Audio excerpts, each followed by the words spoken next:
नमस्कार। आकाशवाणी जयपुर अजमेर से प्रस्तुत हैं प्रादेशिक समाचार।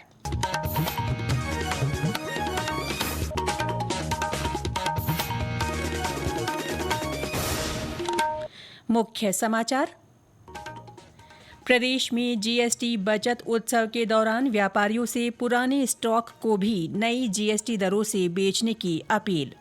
केंद्रीय गृह मंत्री अमित शाह आज गुजरात के गांधीनगर में स्टार्टअप सम्मेलन का उद्घाटन करेंगे। 1000 से ज्यादा स्टार्टअप और 5000 इनोवेटर्स जुड़ेंगे। लोकसभा अध्यक्ष ओम बिरला ने कोटा में राष्ट्रीय दशहरा मेले का शुभारंभ किया। मेलों को स्वदेशी का आधार स्तंभ बताया। और राष्ट्रपति द्रौपदी मुर्मू आज नई दिल्ली में 71वें राष्ट्रीय फिल्म पुरस्कार प्रदान करेंगी।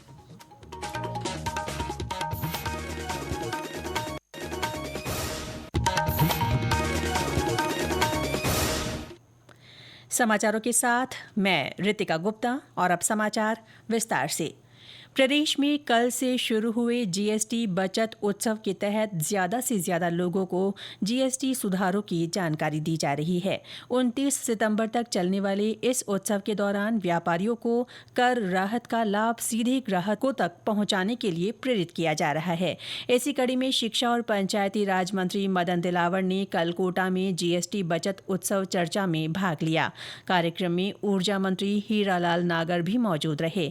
उन्होंने व्यापारियों से पुराने स्टॉक की वस्तुओं को भी नई जीएसटी दरों से बेचने की अपील की।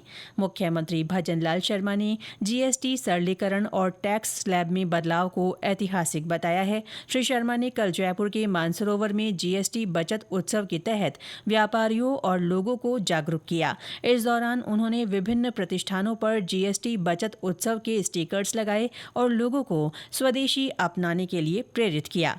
मुख्यमंत्री ने कहा कि इससे देश की अर्थव्यवस्था को मजबूती मिलेगी और उपभोक्ताओं को जीएसटी के नए टैक्स स्लैब का सीधा लाभ मिलेगा। माननीय प्रधानमंत्री जी ने खाने पीने की जितनी वस्तुएं हैं, कपड़े हैं और जो जरूरत की चीज मकान की आवश्यकता है वो भी है। कपड़ा, रोटी और मकान, उनको स्लैब में कितना कम किया है आप सभी जानते हैं। इसलिए आज हमारे सभी कार्यकर्ता और हम आपके बीच में आए हैं और ये लागू हुआ है तो जनता को इसका पूरा फायदा ग्राहक को मिलना चाहिए। मुख्यमंत्री ने कल जयपुर में महारानी फार्म मानसरोवर लिंक ब्रिज के नवीनीकरण कार्य का भी लोकार्पण किया। लगभग 6 करोड़ रुपए से अधिक की लागत से पुलिया के नए निर्माण कार्य के अंतर्गत इसकी ऊंचाई बढ़ाई गई है। इससे बारिश के मौसम में पुलिया पर द्रव्यवती नदी के पानी का बहाव नहीं होगा। इससे यातायात सुचारू होगा और आम लोगों को राहत मिलेगी। केंद्रीय गृह मंत्री अमित शाह आज गुजरात में गांधीनगर के महात्मा मंदिर में स्टार्टअप सम्मेलन 2025 का उद्घाटन करेंगे।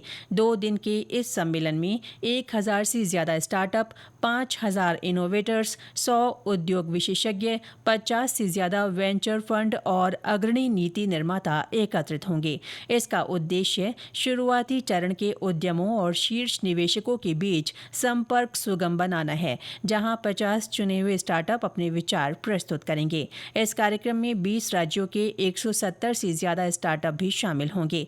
इससे पहले केंद्रीय गृह मंत्री ने कल एक निजी टीवी चैनल को दिए साक्षात्कार में कहा कि देश की रक्षा नीति हमेशा कूटनीति से प्रभावित रही है और प्रधानमंत्री श्री मोदी के नेतृत्व में रक्षा नीति को प्राथमिकता मिली है।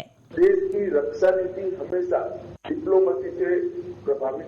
पहली बार हमने देखा कि देश की रक्षा को प्रायोरिटी मिली है। जब भी पाकिस्तान की ओर से देश बड़े कंसीडर करने पड़े ऐसे आतंकी हमले करने के प्रयास हुए, चाहे उरी हो, पुलवामा हो, पहलगाम, हमने क्षण भर का भी देर करे बगैर हमारा कमिटमेंट जाहिर किया और 1 महीने से कम समय के अंदर ऐसा जवाब दिया जो दशकों तक पाकिस्तान को याद। केंद्र सरकार ने चालू वित्त वर्ष के दौरान प्रधानमंत्री उज्ज्वला योजना के अंतर्गत 25 लाख अतिरिक्त एलपीजी कनेक्शन प्रदान करने का फैसला किया है। नवरात्र के पहले दिन कल महिला लाभार्थियों का अभिवादन करते हुए प्रधानमंत्री नरेंद्र मोदी ने कहा कि सरकार का ये कदम महिला सशक्तिकरण के संकल्प को और मजबूत करेगा। पेट्रोलियम और प्राकृतिक गैस मंत्री हरदीप सिंह पुरी ने बताया कि सरकार प्रत्येक नए कनेक्शन पर 2000 से अधिक रुपए खर्च करेगी। हमारी बहनों को 25 लाख अधिक उज्ज्वला कनेक्शन मिलेंगे। ये योजना 2016 में जिसकी शुरुआत हुई थी उसमें 10 करोड़ 30 लाख ऑलरेडी थे। अभी मिलके मुझे लगता है ये 10 करोड़ 60 लाख तक चले जाएंगे। अलग अलग वर्गों से डिमांड थी कि उज्ज्वला कनेक्शन बढ़ने चाहिए, तो मुझे बहुत ही खुशी है कि इस शुभ अवसर पर ये एडिशनल बेनिफिट हमारी बहनों को मिलेगा।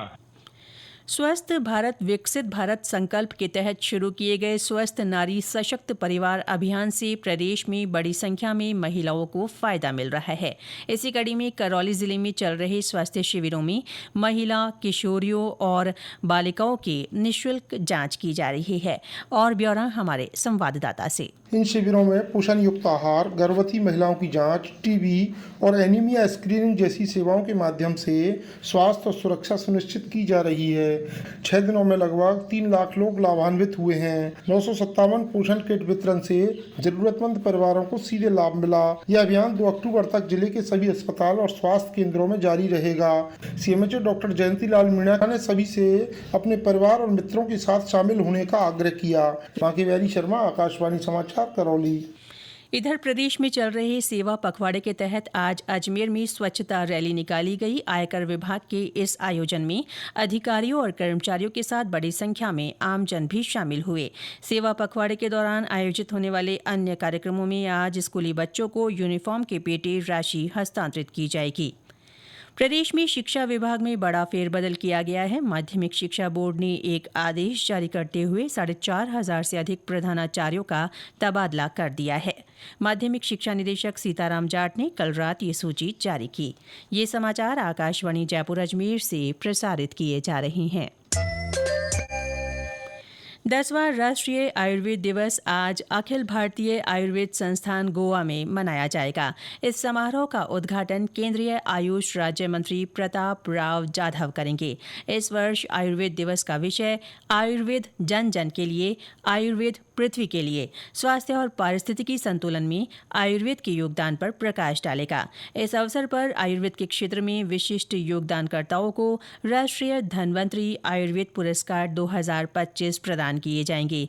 प्रदेश में भी राष्ट्रीय आयुर्वेद दिवस के मौके पर कई कार्यक्रम होंगे। करौली में इस अवसर पर निःशुल्क चिकित्सा शिविर लगाया जा रहा है।